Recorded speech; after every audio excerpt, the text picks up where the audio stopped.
जय गुरु जी। शुक्राना गुरु जी। गुरु जी के चरणों में कोटि कोटि प्रणाम और सारी संगत को जय गुरु जी। आज मैं अपना एक शुक्राना सत्संग शेयर कर रही हूँ कि कैसे गुरु जी की ने बीमारी में जल प्रसाद चंदन तिलक अपने फोटो स्वरूप से चमत्कार दिखाया है। संगत जी, मेरी पोती 12th में पढ़ती है। उसे 2 साल से सिर दर्द की शिकायत थी। आधा सिर, कान सभी में दर्द रहता था। शुरू में तो हमने ज़्यादा ध्यान नहीं दिया। अब उसे हमेशा ही दर्द बना रहता था। हमने अपने फैमिली डॉक्टर को दिखाया, कुछ दिनों की दवाएं असर करी, फिर वही दर्द शुरू हो गया। दूसरे डॉक्टर को भी हमने दिखाया, उन्होंने माइग्रेन बताया, फिर उनकी दवाएं शुरू हुई। कुछ दिन बाद फिर वही दर्द तकलीफ शुरू हो गई। अब उसकी नाक से भी खून आने लगा था। ये अलग एक चिंता हो गई। अब की बार हमने फिर एक स्पेशलिस्ट को दिखाया। उन्होंने MRI कराई तो बताया कि इसके ब्रेन में एक थैली में पानी भरा है, 2 गांठें भी हैं। बस दवाएं खाते जाओ, ऑपरेशन की संभावना नहीं है। फिर उन्होंने कुछ और जांचें कराई। इसके दूसरे दिन से उसे चक्कर और बेहोशी की शिकायत शुरू हो गई। बात करते करते भी एकदम से वह बेहोश हो जाती। 15-20 मिनट बाद होश आने पर उसे इतना दर्द होता कि वह रोने लग जाती थी। मैंने पहले उसे जल प्रसाद चंदन टीका का काम शुरू किया। उसके बाद में फिर थोड़ा उससे आराम हो जाता, पर उसकी हालत रोज बिगड़ती ही जा रही थी। मैंने किसी सत्संग में सुना था कि गुरुजी का छोटा सा रूप तकिया के नीचे रखने से स्थिति में सुधार हो जाता है। जब एक दिन उसकी हालत बहुत ही खराब हो गई, बेहोशी टूट ही नहीं रही थी, तो मैंने फटाफट गुरुजी का छोटा स्वरूप उसकी कैप में रख दिया और उसे सिर पे लगा दिया। गुरुजी ने उसे संगत जी उसे जल्दी ही आश्चर्यजनक सुधार हुआ। वह बहुत देर तक जागती रही, बात करती रही। धीरे धीरे चंदन टीका जल प्रसाद फोटो स्वरूप से उसकी हालत में इतना सुधार हुआ कि वह अपने कोचिंग पे जाने लगी। बहुत अच्छी हो गई। लगता ही नहीं कि वह कभी बीमार पड़ी थी। वह आराम से सब काम कर रही है। सिर दर्द अभी हल्का है, पर डॉक्टर की दवा उसकी चल ही रही है। गुरुजी ने चाहा तो वह जल्दी ही स्वस्थ हो जाएगी। शुक्राना गुरुपा। तो ये है हमारे गुरुपा के जल प्रसाद चंदन तिलक और फोटो स्वरूप की महिमा। सारे दर्द रोगों की दवा है। शरीर के किसी भी दर्द में सिर्फ 7 या 11 बार उनका मंत्र जाप करते ही बहुत जल्द दर्द खत्म हो जाता है। इसे आप कभी कभी और कहीं भी कर सकते हैं। कभी भी और कहीं भी कर सकते हैं। संगत जी, गुरु जी सत्संग सुनवाकर भी हमारे कष्ट रोग सब संकट दूर कर देते हैं। अब हर सत्संग तो मैं सुन नहीं पाती हूँ। सोचती हूँ ये सत्संग मेरे लिए तो नहीं है, तो गुरुपा मैसेज देकर कहते हैं कि सत्संग तेरे लिए ही है। हाँ, मैं तुझे ही बोल रहा हूँ, जरूर सुन ले। सत्संग को फालतू समझकर छोड़ मत देना। गुरु जी कहते हैं, जब तू घर से बाहर निकलती है तो मैं तिथि रूप, मोह रूप में या ओम रूप में दर्शन देता हूँ। ये मेरी ब्लेसिंग होती है। इसके दर्शन से सफर सुरक्षित होता है और कार्य में सफलता मिलती है। ब्लेसिंग मेरा आशीर्वाद होता है। खाना बनाते समय ओम का दर्शन होना मेरा खाना ब्लेस करना होता है, जिस खाकर तेरा परिवार स्वस्थ और सुखी रहता है, शांति रहती है तेरे घर में। गुरु जी कहते हैं, जब भी मेरे इलाके खंडित हो जाए या टूट जाए या घर का कोई शीशा टूट जाए अचानक से, तो फिर या मेरी फोटो खराब या खंडित हो जाए, तो समझ लेना कि तुम्हारा बहुत बड़ा कष्ट आने वाला था, जो मैंने काट दिया है। किसी बहम में नहीं पड़ना। अभी पिछले दिनों गुरुजी ने मुझे मैसेज दिया कि हनुमान जी को मंगलवार के दिन चूरमे के लड्डू बनाकर चढ़ा दे, नहीं तो मेरा बजरंगी मानने वाला नहीं है। गुरुबा कहते हैं, घबराने की जरूरत नहीं है। आज जो लोग तेरे खिलाफ हैं, कल सब तेरे हक में कर दूंगा। उन्हें भी नहीं मालूम कि तेरे सिर पर महाशिव का हाथ है। तू बेफिक्र हो जा, मुझे तेरी फिक्र है। शुक्राना गुरुबा, अनंत अनंतम शुक्राना। तो मैं अपना अगला सत्संग गुरु जी की आज्ञा से जल्दी ही शेयर करूंगी। ओम नमः शिवाय। शिव जी सदा सहाय। ओम नमः शिवाय। गुरु जी सदा सहाय। से पहले मंत्र जाप करूंगी, आप भी मेरे साथ मंत्र जाप करिए। ओम नमः शिवाय। शिव जी सदा सहाय। ओम नमः शिवाय। गुरु जी सदा सहाय।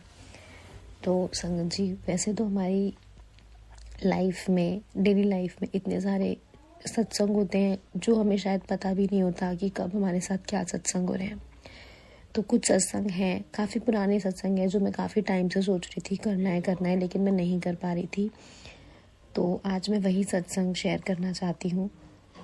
तो अगर मुझसे कोई गलती हो जाए तो प्लीज़ संगत जी मुझे माफ़ करना, क्योंकि मैं अभी रिसेंटली थोड़ा टाइम पहले ही, कुछ 6 महीने पहले ही गुरु जी से जुड़ी हूँ, तो मुझे इतना नहीं पता। तो मैं सत्संग शुरू करने से पहले ही आप लोगों से माफ़ी मांगना चाहूँगी। अगर मुझसे कोई गलती हो जाए तो प्लीज़ मुझे क्षमा करिएगा। तो मेरा सत्संग कुछ इस प्रकार है कि अभी एक बार क्या हुआ था, रात में हम लोग घूमने के लिए गए हुए थे। तो जब मैं घर आई, लेट नाइट हम लोग घर आए, तो मुझे पता चला कि मेरी मम्मा की तबीयत ख़राब है। मतलब उनके पेट में दर्द और ये सब, मतलब उनकी तबीयत ख़राब हो रही थी। तो हम लोगों ने पूछा, मैंने कि क्या हुआ, तो कहती पता नहीं अचानक से, जब हम गए थे तो वो बिल्कुल ठीक थी, फिर अचानक से बोलने लगी कि मेरे पेट में दर्द हो रहा था, ये वो। तो हमने बोला कि डॉक्टर को दिखा देते, और उन्हें मना कर दिया कि नहीं रहने दो। बट स्टिल होता है ना, जब आप थोड़े से मतलब मैच्योर हो जाते हो, तो अगर आपके पेरेंट्स को कुछ होता है देन थोड़ा सा फील होता है कि मतलब पता नहीं क्या हो गया ये वो। तो मैं रात में अपने रूम में सो ज़रूर रही थी, बट मैं सोच रही थी कि पता नहीं क्या हो गया, कैसे होगा, मतलब क्योंकि मुझे भी लग रहा था ज़्यादा, अगर थोड़ी बहुत होती वो बताती भी नहीं है। तो मैं मतलब ऐसे ही ना गुरुजी का मंत्र जाप करने लग गई कि गुरुजी प्लीज़, अगर उनको कोई भी मतलब ऐसे प्रॉब्लम हो तो उन्हें ठीक कर दो, और उन्हें मतलब रात में कोई ज़्यादा दिक्कत ना हो। मैंने गुरुजी से अरदास की कि गुरुजी प्लीज़ उन्हें ठीक कर देना, और सुबह तक रात में उन्हें ऐसे कोई प्रॉब्लम ना हो, और सुबह तक उन्हें बिल्कुल मतलब ठीक ठाक ही कर देना। तो जब मैं सुबह उठी, मैंने उनसे पूछा कि अब ठीक है, तो बिना मेडिसिन लिए उन्होंने बोला कि हाँ पहले से मतलब ठीक है, लेकिन रात में मुझे ज़्यादा ही मतलब दिक्कत हो गई थी। तो मैंने उस वक्त गुरुजी का शुक्राना किया, मतलब मन में ही शुक्राना किया कि शुक्राना गुरुजी, थैंक यू गुरुजी, ये सब आपकी ही वजह से, मैंने आपसे अरदास की तो हुआ। बट मैं उस बात को ना मतलब भूल गई, क्षमा चाहती हूँ ये भूलते हुए भी, बट मैं भूल गई। हुआ क्या, सुबह सुबह जब मैं अपने वर्क प्लेस पे जा रही थी, तो मैं ऐसे ही यूट्यूब चला रही थी, तो मेरे सामने एक सत्संग आया। उसमें ये था कि मतलब उनकी, मैंने तेरी मम्मी को एक न्यू लाइफ ब्लेस की है। तो एकदम से मेरे माइंड में क्लिक किया कि यार कल तो उनकी तबीयत ख़राब थी, और मैंने गुरुजी से शुक्राना भी मतलब गुरुजी से अरदास भी की थी कि वो ठीक हो जाएं, और आज मेरे सामने ये सत्संग आया। फिर मैं उस टाइम, मेरे पास टाइम नहीं था सुनने का, फिर मैंने उस सत्संग को सुना, फिर बाद में उस सत्संग को सुना, फिर मैंने ये रियलाइज़ किया कि शायद कहीं ना कहीं गुरुजी ने कष्ट काटे हैं, जो मतलब कष्ट ही काटे हैं, तभी मेरे सामने वो सत्संग आया है। तो मैंने उसे सुना, शुक्राना गुरुजी, अनंतम अनंतम अनंतम शुक्राना गुरुजी। और एक सत्संग और शेयर करना चाहूँगी। एक बार क्या हुआ, मैं काफ़ी टाइम से चाह रही थी कि मतलब मुझे बड़े मंदिर जाना है। तो जो मेरे अंकल जी हैं, मैंने उनको कहा कि आज हम बड़े मंदिर जाएंगे। तो हमें दूसरा भी कोई काम था, तो उन्होंने मुझे बोला आज नहीं जाएंगे, हम कभी बाद में चलेंगे। मैंने कहा नहीं, मुझे आज ही जाना है, और हमारी इस बात पे बहस हो गई। उन्होंने कहा नहीं, आज हम पहले वो वाला काम करेंगे जो हमारा दूसरा पेंडिंग काम है, हम बाद में जाएंगे। मैंने कहा नहीं, मुझे जाना है तो आज ही जाना है, अदरवाइज़ मैं वहाँ भी नहीं जाऊँगी। तो वो मना करने लगे, ठीक है कहीं मत जाओ, लेकिन हम बड़े मंदिर बाद में जाएंगे, क्योंकि जो हमारा दूसरा काम है हम वो करेंगे।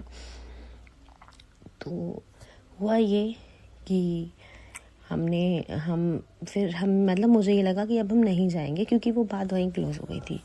फिर अचानक से क्या हुआ, मेरे अंकल जी का मेरे पास फ़ोन आता है थोड़े टाइम बाद कि ठीक है, अब हम तुम्हारी ही जिद पूरी कर देते हैं, और ठीक है हम चलेंगे। मतलब अचानक से, मुझे नहीं पता, और मैंने गुरुजी से यही कहा था, गुरुजी अगर मुझे बुलाना है, क्योंकि मेरे को बड़े बड़े दिनों से मैसेजेस आ रहे थे कि मैं बड़ा मंदिर बुलाने वाला हूँ, बड़े मंदिर बुलाने वाला हूँ। तो मैंने कहा अगर मैं आऊँगी तो वहीं आऊँगी। फिर हम थोड़ा टाइम हो गया था, फिर मैं अंकल जी कहते कि अब आज ही जाना है बड़े मंदिर, अगर जाएंगे तो आज ही जाएंगे।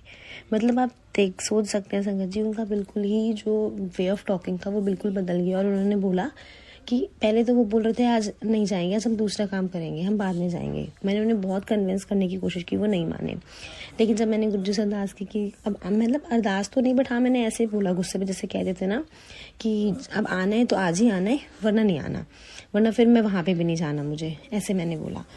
थोड़ी देर बाद उनमें उनका मैसेज मतलब कॉल आ गया कि ठीक है रेडी हो जाओ, और अब जाएंगे तो आज ही जाएंगे। फिर मैं बड़ी खुश हुई, मैंने कहा वाह, अब तो एकदम से चेंज हो गया। फिर उसके बाद हम लोग गए, तो हुआ क्या था, वो जब आए मुझे लेने, तो हम लोग निकल तो गए, बट वो हेलमेट लेना भूल गए। तो क्या हुआ, अब यहाँ से मतलब दिल्ली से वहाँ जाना इतनी दूर, तो 2 घंटे का ऑलमोस्ट हमारे घर से रास्ता है। तो बहुत सारे मतलब चालान भी हो सकते हैं, और ट्रैफिक पुलिस वाले भी चालान वगैरह कर सकते थे। तो मैंने यही कहा कि गुरुजी आज हेलमेट तो लेके ना आए, प्लीज़ आप बचा लेना कैसे भी कैसे करके। वही है कि गुरुजी ने हमें बुलाया, और हमारा कहीं भी मतलब पूरे रास्ते में इतने ट्रैफिक पुलिस वाले मिले, पर पता नहीं कैसे ना कैसे करके हमारी बाइक ऐसे ही निकल गई। हम मतलब मुझे ऐसा लग रहा था कि अब तो बस हमें ये पकड़ ही लेंगे, बट हमें किसी ने नहीं पकड़ा। हम स्मूथली गए, स्मूथली घर आए। शुक्राना गुरुजी, अनंतम अनंतम अनंतम अनंतम शुक्राना गुरुजी, हर चीज़ का शुक्राना, हर पल का शुक्राना। धन्यवाद गुरुजी।